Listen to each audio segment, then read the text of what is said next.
civilmedia.mk. Слободно, независно, отворено.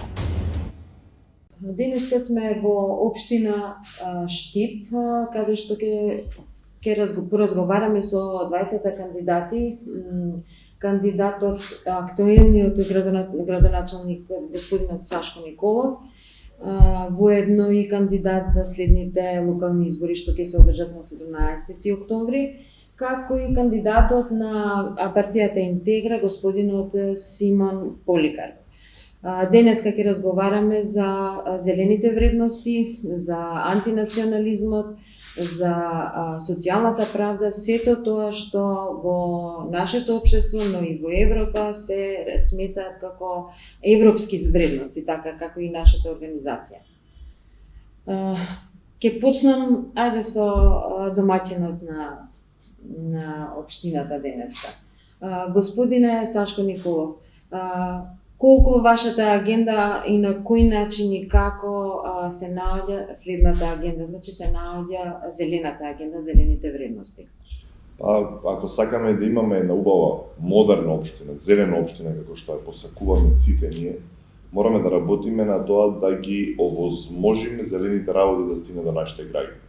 Како тоа го гледаме ние преку нашето видување, преку сето оно што го реализиравме во овие 9 месеци работа на терен меѓу граѓаните, увидовме дека 90% од нашите граѓани се затоплуваат преку огревно дрво.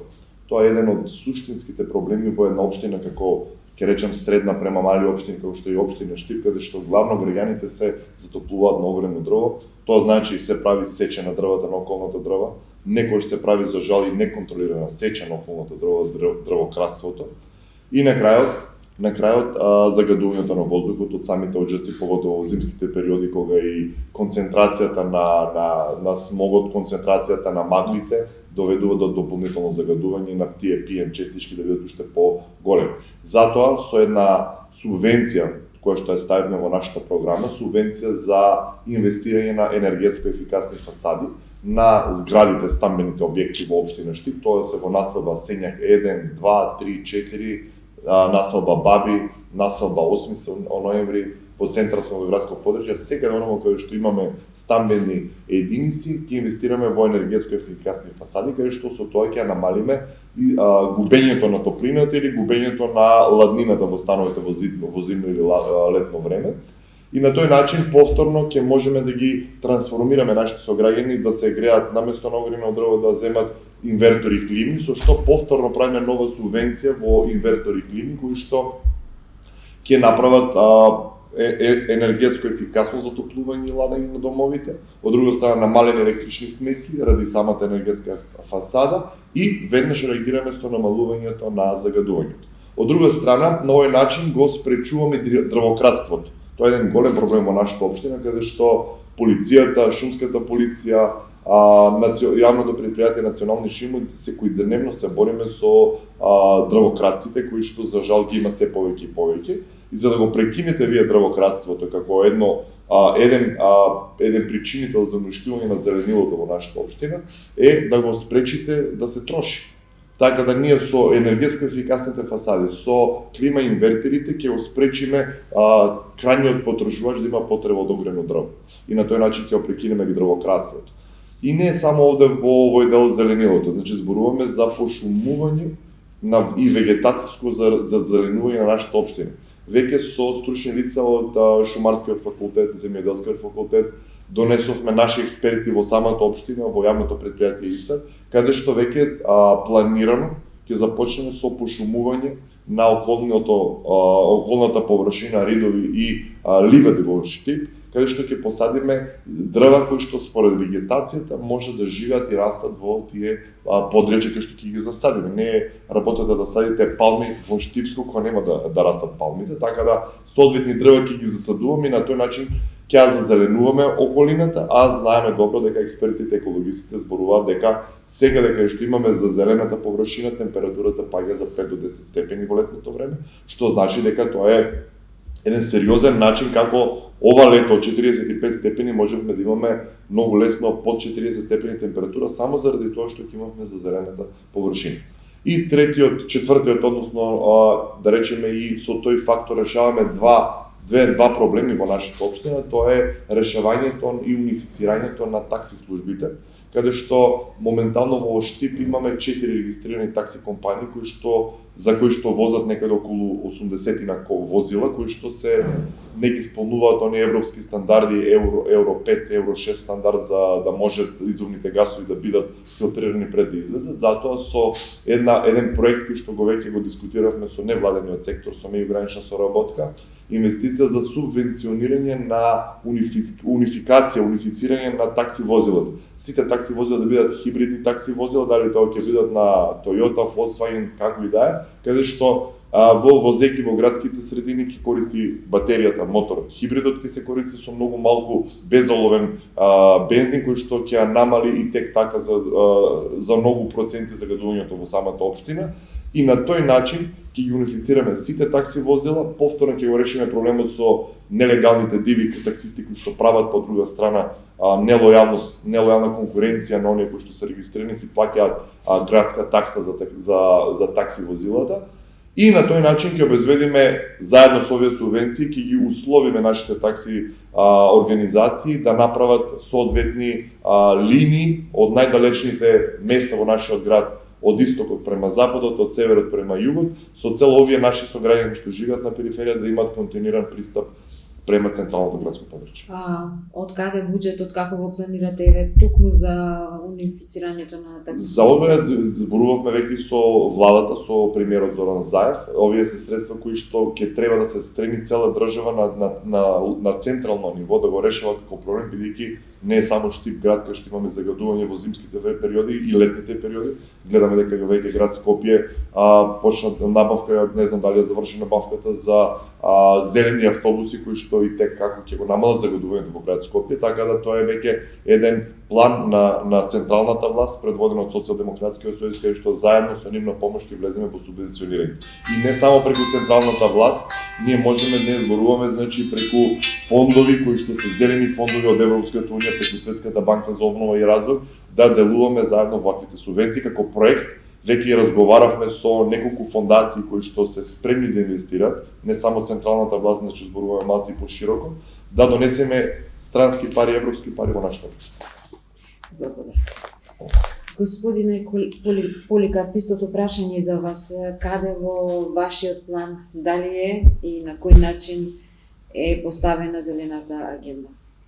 Секако дека мора да се земе во предвид зелената агенда, за тоа што ние живееме во тоа време секаде во целиот свет, каде што сме свесни за последицата на немарност од живење на населението.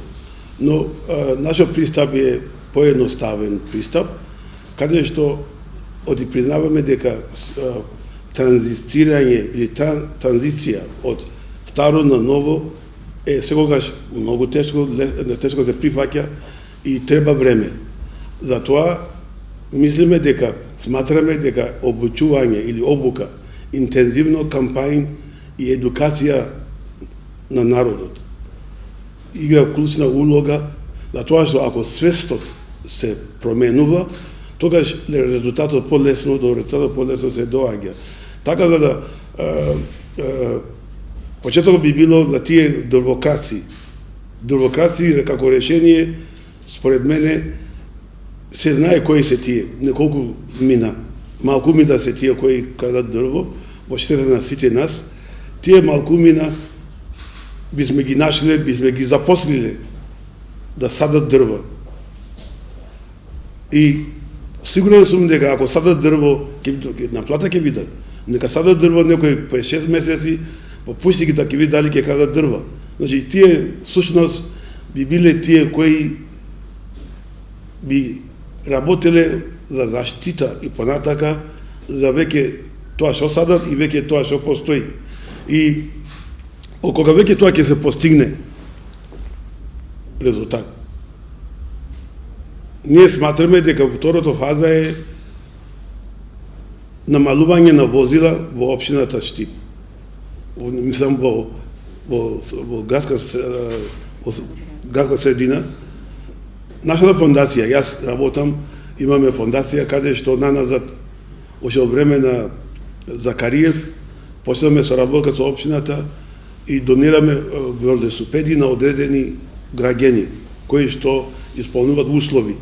И натака ние бисме зголемувале тоа активности со доделување на велосипеди на тие граѓани кои што сакаат и можат и се намалува илумните гасови во животната средина и ќе се зголемува нормално фреквенција или бројот на возило кои што се со современа изградба, кои со отсуство на дизел гориво и така натака. Тоа значи дека со електрични возила, а за тоа да се снабдува ќе мора два пристапа. Субвенцирањето е едно, но соработка со приватни инвестиционите фондови, кои што се спремни да инвестираат доколку наоѓаат добивка и взаемно разбирање меѓу општината и таквите организации кои што ги има многу.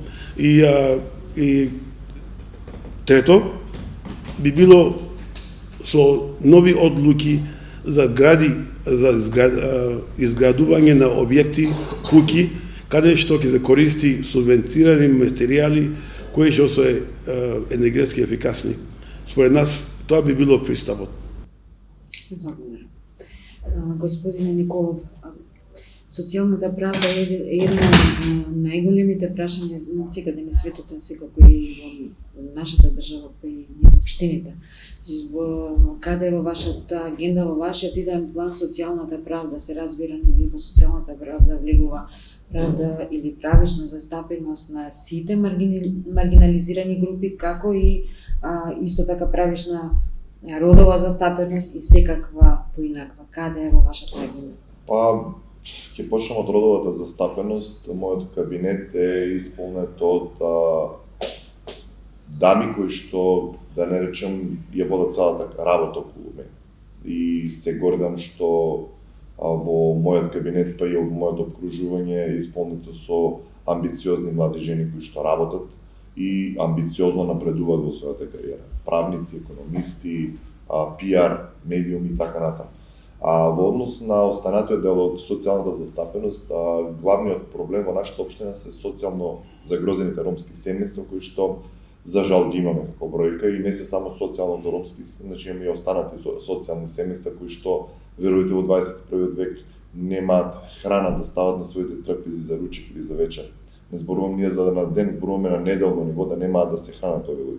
Затоа што во 2017 година направивме како стратегија Социјалдемократскиот сојуз општината да донесе представници од ромски представници во нашата општина кои што буквално се борат за правата на ромите. Цело време да бидат застапени, цело време да бидат како приоритети во нашата општина.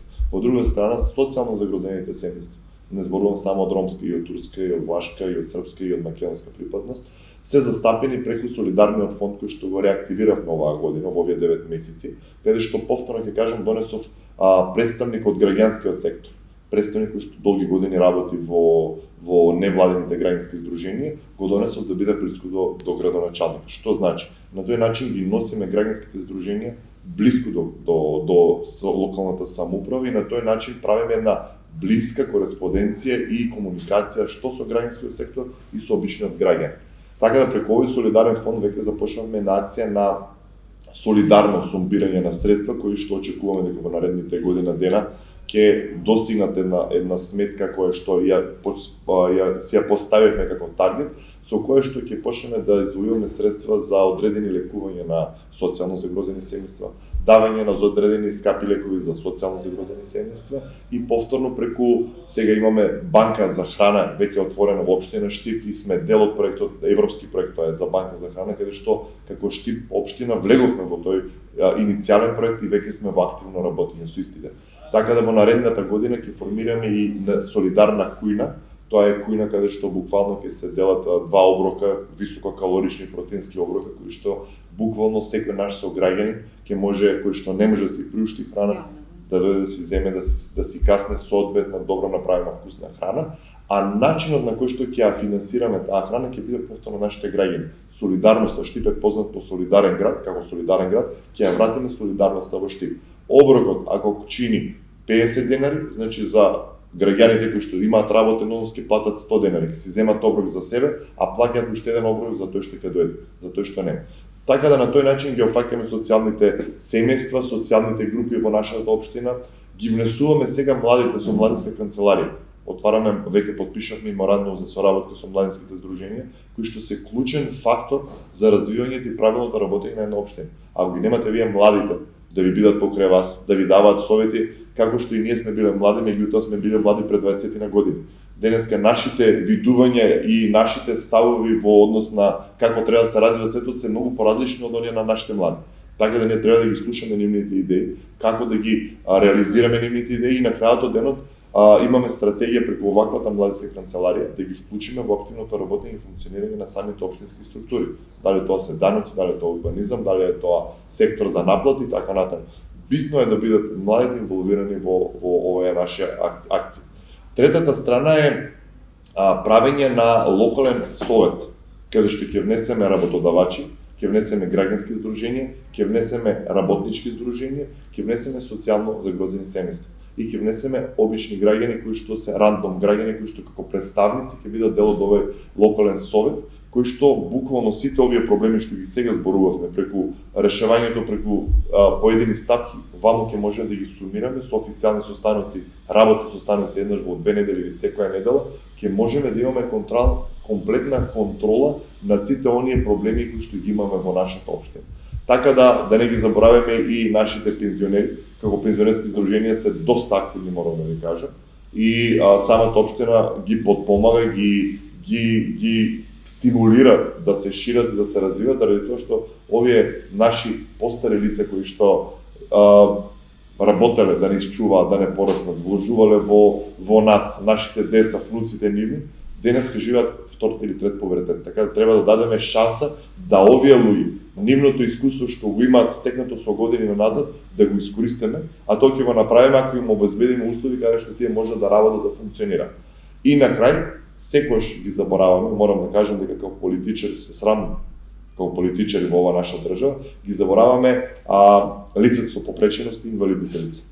Значи многу малку се вложува, многу малку се дава на ваквите лица.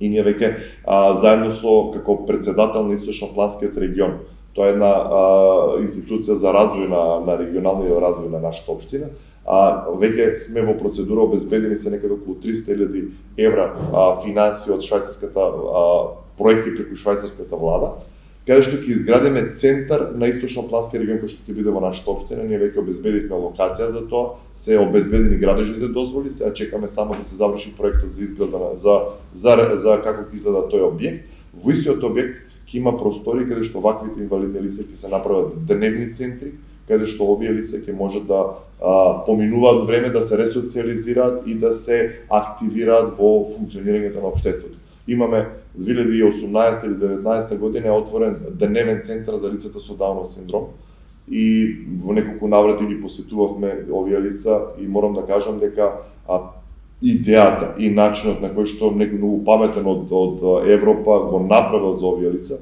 е прекрасен. Овие лица сами си купуваат намирници, овие лица сами си пазаруваат и си доаѓаат сами во својот дневен престој, каде што самите си ги готват јадењата кои што ги конзумираат.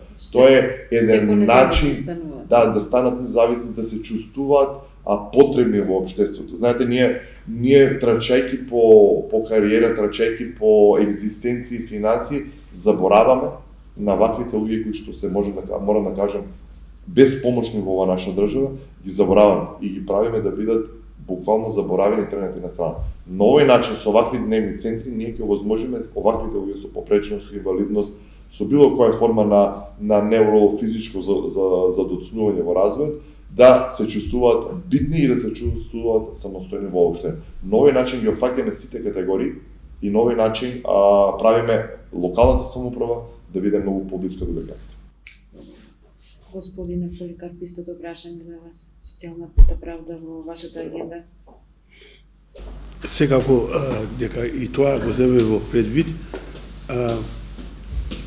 ја како председател на нашата фондација во соработка со светска организација се вика World Challenge, световно предизвик, моментално работиме два проекти во Прилепско меѓу роми. Тие се маргинизирани групи каде што нема воопшто вода за пиење и ние сакаме да им донесеме, работиме да им донесеме вода во те две населби. Но тоа што сакам да кажам кој е важно е ова дека пред нас, пред некои години некои работиле таму, донеселе вода, но се беше скршено, руинирано и така, пак нема вода. Зборите за општина Прилеп? Да. Јас ви прашувам за општина. Не, кажувам нешто што доаѓа до тоа. Реков дека моментално работиме тие проекти таму. Зошто? Првата работа што правивме, оди сакаме тој проект да биде долгорочен, баравме во тие двете населени места кои се луѓе клучни, влијателни луѓе. Ги идентифициравме и ги собиравме, ги обучувавме. Зошто? Затоа што од кога ќе заврши проектот за вода, тие би одржувале натака и така би било долгорочен тој проект. Тоа го велам затоа што во Штип имаме ромско население со роми, кои што чекаат од општината да им даде социјален помош и скоро секој еден од нив чека помош. А според мене тоа се должи на плитко размислување или недоволно разбирање како вредностите на животот се. Затоа треба да бидат едуцирани. Има многу невладина организација локално во општината Штип, како ние, како јас, а има и други кои што се национални во Скопје и надвор од неја, кои би можеле да се активираат, да се ангажираат во соработка со општината, со транспарентност, да работат кон променувањето на свесот на таа популација, така да ќе се добие едно долгорочно решение кој што е добро за тие, за општината и за добро за Македонија. Да, во смисла на оспособување за работа. Како на пример во една друга прилика тие беа сиромашни и ние носивме храна помош, но видовме дека тие станува зависни. И што правевме? Сменувавме размислување. Ние, нашиот пристап, им донесевме кози на секој смесо да може децата млеко да им даде секој сабајле. За запослување, ние секако, јас лично, јас сум верник во Исус, во Господ, така да нема разделба, мажи и жени или полово разлика, Бог гледа еднакво на сите, така да според мене база за запослување би било стручни луѓе да бидат запослени во соодветно стручно место. И општината Штип има многу стручни кадри, но многу не се на соодветно работно место. И тоа директно, индиректно влијае врз решавање на ваква ситуација. Затоа што луѓе кои се соодветни, обучени, тренирани, цел живот студирале, училе, да работат, да го решат вакви проблеми, тоа да ми се дозволува пристап да работат тоа што училе, да може да се дојде до резултат кој што ние го сакаме. Господине Николов, стигнавме и до третото, последното прашање. Каде се наоѓа, всушност како вие како му се спротивставувате на национализмот во вашата општина, ако секако го има евентуално, и на кој начин ги промовирате различностите, односно мултикултурноста на општеството во вашата општина? Па, морам да кажам дека Штип е мултиетнички и мултикултурен град. Од секој. Значи, овде живееле турци, власи, роми, живееле срби, муслимани, од сите различни етникуми и сите различни култури. И никој во Штип не имало никаква расна, никаква класна, никаква културна или па етничка поделба. Значи, конкретно е господинот Поликарп, 77 година зборувавме вчера, е дојден во Штип и он е прифатен како еден од нас. Ја морам да кажам дека он е поголем штипјанец од мене, заради тоа што он има подолг стаж од мене како штипјанец. И Штип и штипјани, родовата поделбеност, етничката, културната, од секојаш била во предност во однос на другите општини.